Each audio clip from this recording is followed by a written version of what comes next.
जय भीम मित्रांनो, सकाळचे वाजले 10:30 वाजल्यानंतर आपण घेऊया ब्रश घेऊन तोंड धुतल्यानंतर फ्रेश झालो.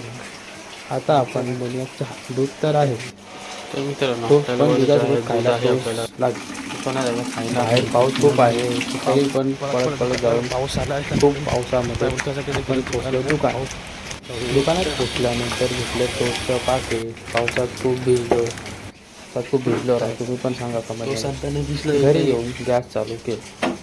पाणी हलवलं, साखर, पाणी, चहापत्ती टाकून घेतलं. चहा उकळला, त्यात टाकले दूध. आपला चहा कसा बसा तयार झालेला आहे मित्रांनो. मग मित्रांनो, कसा वाटला तुम्हाला चहा आणि मी? प्लीज शेअर आणि सपोर्ट करून भावाला सपोर्ट करा. Jai Bhim, Jai Maharashtra. See you. Okay. Jai Maharashtra, Jai Bhim, Jai Maharashtra. कसा वाटला?